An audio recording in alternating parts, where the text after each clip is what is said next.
I pulled into the driveway of that sprawling ranch-style house in suburban Denver. The one with the manicured lawn that always looked too perfect, like it was hiding cracks in the foundation. It was my birthday, 32. Not that anyone seemed to remember. The porch lights glowed warmly against the crisp Colorado evening, but the banner flapping in the breeze didn't say a word about me. Instead, it proclaimed to our rising star, Sophia, my sister's name, bold and glittering. I hesitated in the car, gripping the steering wheel until my knuckles whitened. Something twisted in my gut. That familiar knot of doubt I'd learned to swallow like bitter medicine. But I stepped out anyway, forcing a smile as I walked through the front door. The air inside was thick with the aroma of garlic-roasted potatoes and expensive cologne. The kind my father, Richard, always wore to impress his real estate clients. The living room buzzed with relatives, uncles in pressed shirts, aunts clutching wine glasses, cousins scrolling on their phones. And there, under the vaulted ceiling with its exposed beams, stood Sophia in a sleek red dress, laughing that effortless laugh that made everyone lean in closer. "We're just so thrilled for her," Aunt Evelyn gushed. "The one who only called on holidays. That promotion at the tech firm? Groundbreaking." I lingered by the edge of the crowd, invisible as always. My mother, Diane, swept past with a tray of appetizers, barely glancing my way. "Don't hover, Emily," she murmured, her voice laced with that practiced politeness. "It's a special night. Try to enjoy it." I drifted to the kitchen island, where desserts waited under plastic wrap brownies, cheesecakes, and a massive layer cake with vanilla frosting swirled in elegant patterns.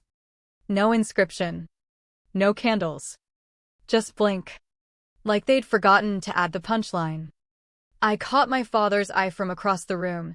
Richard stood with his golf buddies, tumbler in hand, discussing market trends. He gave me a curt nod, the kind that said, "You're here. Now stay out of the way." I told myself it was nothing. Maybe they were keeping it neutral to avoid favoritism. Maybe this was just how families evolved quietly, without fanfare for the ones who didn't shine as bright. That fragile hope shattered when a cousin sidled up, clapping me on the back. "Bet you're beaming about Sophia tonight." Huh? What a win for the family. I forced a nod, my throat tightening. A camera flashed nearby. I turned to see Sophia posing with a cluster of guests by the stone fireplace, all smiles and linked arms. I wasn't in the frame. Not even close. Then the MC, Sophia's college roommate, tapped the microphone. "Let's raise a glass to excellence, to perseverance, and to our family's true beacon." Sophia stepped forward, waving off the applause with feigned modesty. My pulse thrummed in my ears. I edged toward the mic, heart pounding. If I could just add, but Richard intercepted, his hand firm on my shoulder as he plucked the mic away. "Let's not steal the thunder tonight," he said with a chuckle that drew laughs from the room. Spotlights earned. After all, the applause swelled. Heat crawled up my face, but I didn't snap. I retreated to my seat, each step sinking me deeper into that suffocating silence I'd worn like armor for years. I endured another half-hour of small talk, nodding through conversations that skimmed the surface like stones on a frozen pond. Then I slipped out the back door, the chill night air slapping my cheeks. Inside, the laughter echoed, a soundtrack to a celebration that had never included me. I stared at the Rockies silhouetted against the stars, my breath fogging the glass of my car window on the drive home. I'd come seeking connection. Instead, I'd vanished right before their eyes, back in my modest apartment downtown. The silence wasn't comforting, it pressed in, heavy and accusatory. I sat on the edge of the bed, scrolling through my phone. No texts, no calls, nothing from Diane, nothing from Richard. Nothing from Sophia. Just emptiness. I checked social media. Sophia's feed exploded with photos from the night. Unforgettable evening with the best, one caption read. She beamed in every shot, surrounded by adoring faces. I appeared in none, not cropped out. Just absent. Like I'd been a ghost all along. One post stung deeper, a group shot at the mic. Sophia mid-speech. Her words captured in the comments. Emily's got heart. Sure. But drive? That's what counts. I'd smiled when she said it live, mistaking it for sisterly teasing. Now it's sliced like a razor. Honey-coated and cruel. I powered off my phone, the room plunging into true quiet.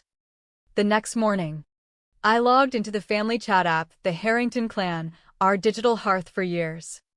Access denied. I searched again. There it was, real bonds only. The header image? A collage from that night, Sophia front and center. Diane's arm around her. Richard toasting in the background. Posts flooded with coded barbs, celebrating what truly endures. Families about merit. Not blood alone. A distant relative commented. Class act all around. Some folks just don't fit the mold. My chest constricted, not with rage, but with the cold clarity of confirmation. They hadn't overlooked me. They'd excised me. Deliberate as a surgeon's cut. That evening, I drafted an email to Diane. Mom, this isn't about blame. I just need you to know how much it hurts to feel unseen. I thought we had something real. Even in the quiet moments, I hovered over send. Then archived it.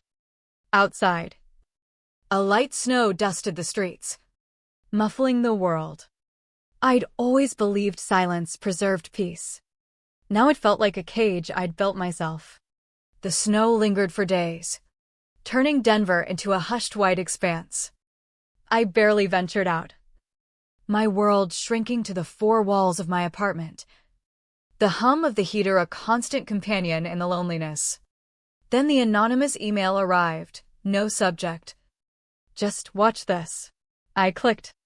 Caution be damned. Grainy footage from a phone, Diane and Sophia in the kitchen, stirring frosting. Their laughter sharp as knives. She needs a wake-up call, Diane said coolly. Always so passive, time she learns her place. Sophia smirked. Not my fault she fades into the background. This'll remind her. I replayed it. Each loop twisting the knife deeper. It wasn't impulse. It was scripted cruelty. I rummaged through a drawer, fingers closing around a small envelope from Grandma Eleanor, handed to me months before her passing. For when the quiet gets too loud, she'd whispered. Inside, a key to a safety deposit box at the local bank. I drove through the slush, retrieved the box in a sterile vault. Back home, I untied the ribbon on the folder within. Her handwriting, to Emily. The one who sees through the noise. Original deeds to the family home. The vacation cabin in Aspen, all in my name. A notarized will. Dated 2 years prior. I cross-checked online. Current owner? Sophia Harrington. Transfer date, 4 months ago. No trace of me. The pieces clicked, missed birthday checks. The lost college fund Eleanor had set aside. The job opportunities that vanished without explanation. They'd siphoned it all. Rerouting my future to bolster Sophia's glow. Diane's perfect facade. Pacing the room. I stared at the paused video. Diane's grin frozen in mockery. They'd kept me small. Compliant. Erased. Not anymore. I compiled everything deeds. Will. Video screenshots into a binder. Not for vengeance, but for reckoning. They'd made me invisible. I'd make them face the shadow. 4 days later, I texted Richard, we need to meet. Alone. His reply came slow. Calculated. Brewery on Colfax. 1 p.m. I arrived early, claiming a booth by the window where weak winter sun filtered through. He strode in on time, No warmth. Just a businessman assessing a deal. Here to vent, he asked, folding his coat. No, I said steadily. For answers. He sighed. Families clash. Let's not escalate with paperwork. I met his gaze. You mean the forged deeds? The stolen inheritance? He leaned in. Drop this. Emily. We can pretend it's water under the bridge. Keep it in the family, no lawyers. There it was, not regret. But damage control. You're not sorry, I stated. You're scared of exposure. He didn't deny it. Sophia's built something real. Don't drag her down. I stood.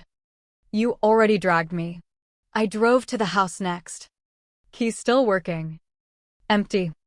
Echoing. My old room unchanged. A time capsule of neglect. In the hallway, the photo gallery had shifted. A family vacation shot me once in the middle. Now cropped to just Sophia and our brother. Liam. Arms linked. Another, my face folded out of a holiday card. Deliberate deletions. I slipped a copy of the original will into an empty frame, hanging it amid their curated lies. No note. Let the law speak. A week passed before I met with attorney Lisa Grant in her downtown office. Walls adorned with case files and a single family photo. She reviewed my binder. Expression hardening. This isn't just betrayal, it's fraud. She outlined the steps: demand letter, affidavit, potential suit. For the first time, power hummed in my veins. That night, I reread Eleanor's letter to Emily, whose quiet strength outshines the loudest boasts. It grounded me. A reminder I wasn't the villain they'd painted. By week's end, Lisa drafted the notice, restore the deeds or face court. I signed, sent copies to the house and Richard's office. The Harrington annual New Year's brunch loomed in 2 days at the community center Grandpa had funded. I prepared meticulously, copies for each guest. No drama, just facts. They'd silenced me. I'd amplify the truth. The night before, I reviewed the binder deeds, will, video transcript. Calm settled over me like fresh snow. I slept soundly. Morning came, I dressed simply, drove through flurries. The center hummed with chatter. Sense of brunch wafting.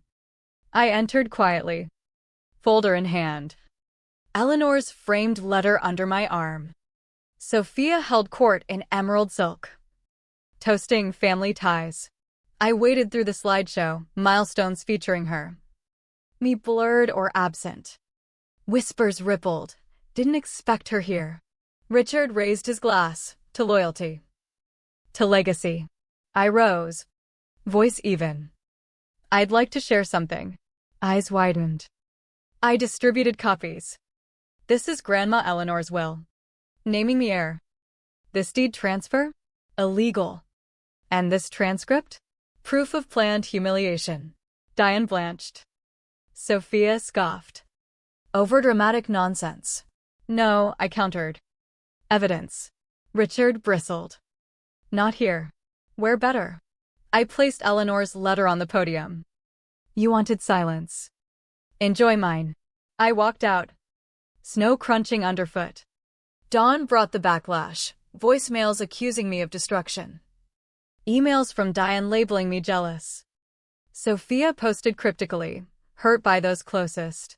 Private messages trickled in, cousins admitting they'd suspected. Sorry I stayed quiet. I framed Eleanor's scarf from a hidden package. Her note, for when you're ready to shine. Beside it, a kind email from an old mentor. You were always the steady one. Richard's lawyer contested. Threats veiled as offers. But January's quiet held. I cleaned. Reclaimed my space. No more waiting for validation. They'd called me worthless. I'd proven my worth by walking away. Silence had been their weapon. Truth became my shield. Healing wasn't reunion, it was rebuilding alone. Dignity intact.